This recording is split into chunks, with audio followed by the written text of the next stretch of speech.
Welcome to the notes for objective 1B and 1C.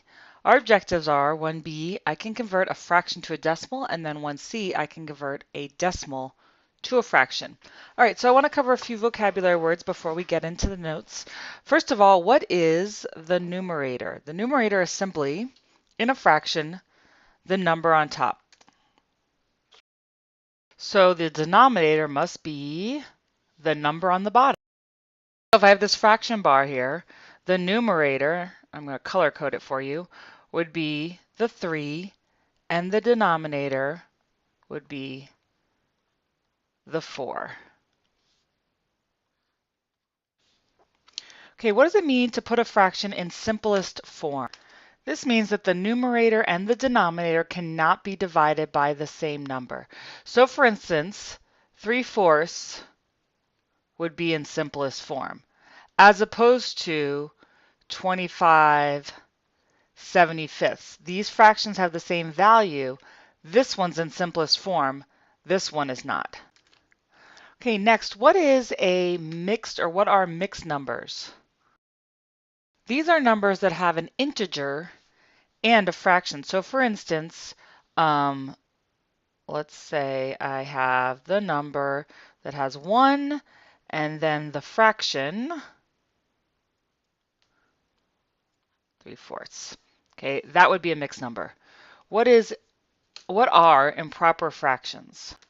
These are numbers in which the numerator is larger than the denominator. So, for instance, if I have the numerator 7 over the denominator of 4, this would be an improper fraction. These are actually equivalent. They're the same. They have the same value, but one is as a mixed number and one is as an improper fraction. So we're about to get into how to convert these. And you'll see that that's not one of our objectives, but I want to make sure we know how to do that before we can really get into our objective. Okay, so this says to simplify first. Okay, so you can simplify at the end. It's not a rule. It's just nice to get that out of the way. Sometimes the numbers get bigger, and so it's certainly easier to simplify the numbers beforehand. So let's see, what's going to go into both 60 and 45? Well, off the top of my head, I'm thinking 5.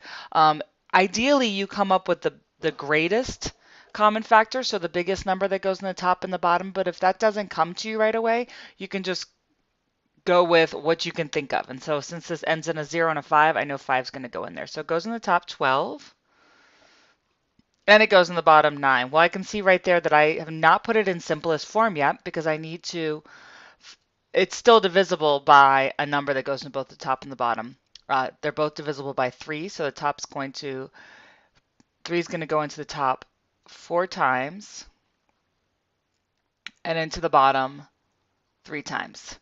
Okay, I still have an improper fraction, so now I'm going to find out what I need to do over here. So divide the numerator, divide the top by the denominator, then write the fraction like this. So let's go ahead and do that division there. So 3 into 4 goes 1 time, then 1 times 3. Got to do some long division here, and then subtract these. And now I have all the pieces that I need here. I need, I'm going to change the color on here. I need the quotient.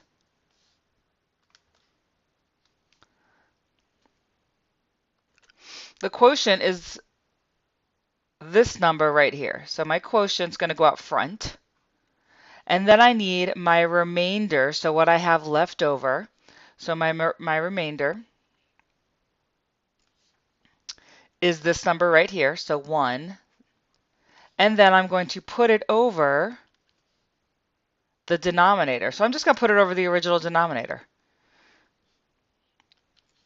So denominator, my original denominator was right here, 3. It's also right here, 3. So there we go. That's where all the parts come from.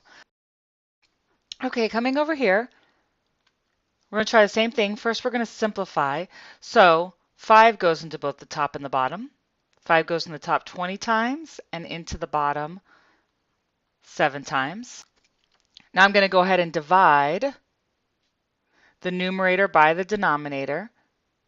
So I'm going to put 7 into 20.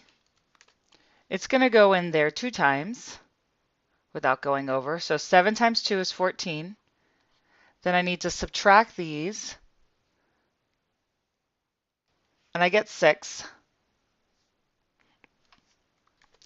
And now it's just now it's just putting all the parts where they need to go. So the quotient, this 2 is going to go up front. The remainder, which is down here, what's left over once I divide it in there, is 6. That's going to go on top. And then my denominator just stays the same as it was before. So this 7 here is going to go on the bottom. So there's my final answer, putting this into a mixed number. Same over here, final answer. All right, coming down here, we're now going the other way around. We have a mixed number, and we want to make it an improper fraction. Okay, so to do that, we're going to start off by simplifying first, because that just makes it easier. So the 2 isn't going to change. I'll keep that out front. And now I need to come up with a number that goes into both 18 and 20. Well, they're both even numbers, so I know that 2 is going to go into both 18 and 20. It goes into 18 9 times and goes into 20 10 times. All right, so I've simplified. Now I need to multiply the denominator by the whole number and add that to the numerator. So what's going to happen here is I'm going to take this and multiply it by this, and then I'm going to take what I come up with and add it to this. I don't know if that's helpful or a little more confusing there, but I'm just going to go 2 times 10. Well, 2 times 10 is 20, plus the number on top is 29. So that's how I'm going to come up with the number, the numerator. And then I still need a denominator. This number didn't just become 29. It's now going to sit over the original denominator, which is 10. Just like that. All right, same deal over here, except I don't have anything to simplify, so I'm just going to, okay, I'm going to multiply 5 times 3 plus 2. So 5 times 3 is 15 plus 2 is 18. And I'm going to put it over the original denominator, which is 5. Okay, that was just making sure we know the difference between improper fractions and mixed numbers and knowing how to go between the two. That's going to come up during this chapter. But now we're actually going to get into the objectives, which is the first one. We're wanting to change fractions into decimals. And the way we do that is we divide the numerator by the denominator. So just one step, but it does involve long division, which a lot of people aren't a fan of, but we're going to have to remember how to do it because we have to use it here. All right, so we're going to take the numerator, divide it by the denominator. So 2 into 1. Well, 2 does not go into 1, so I'm going to have to put some zeros over here. And to do so, I need to add a decimal, which is perfect because that's exactly what I'm trying to do, is to change this into a decimal. So now 2 into 10 goes 0.5. So my answer here is 0.5. Now, a lot of you might be familiar that 1/2 is 0.5, but now we're just going over where that comes from. Okay, here we have an improper fraction. We can still follow the same step here. We're going to go 3 into 4.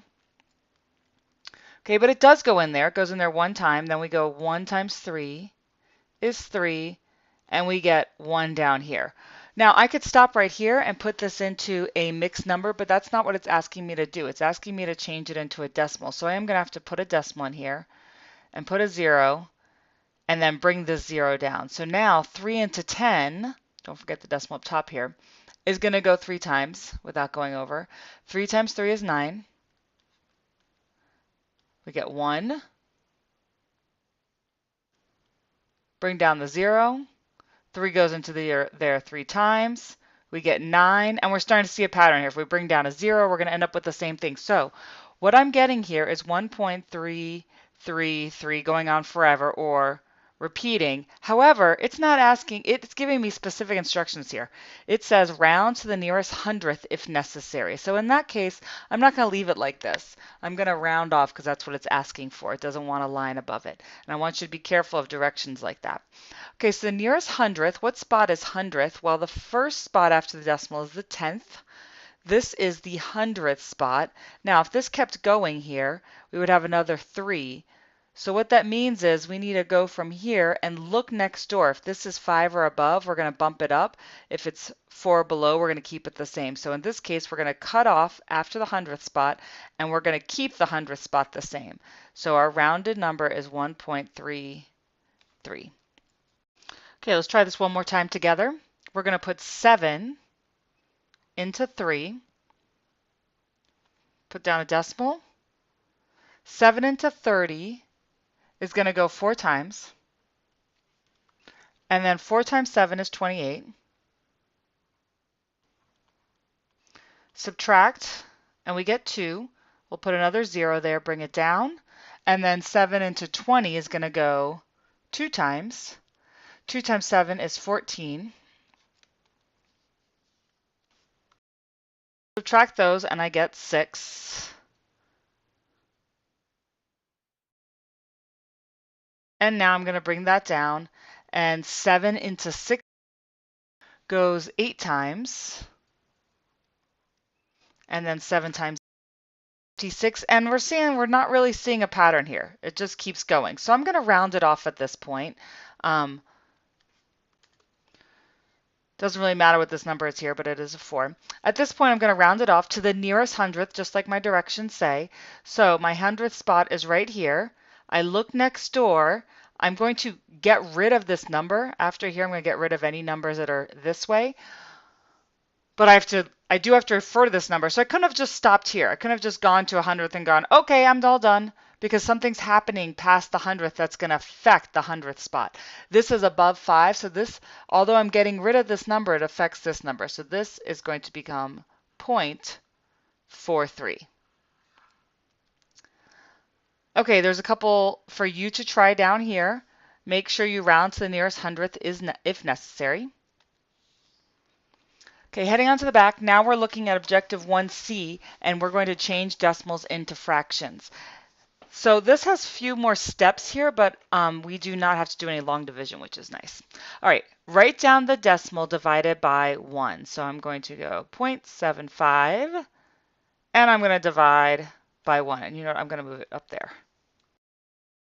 Okay, multiply the numerator and the denominator by 10 for every number after the decimal point.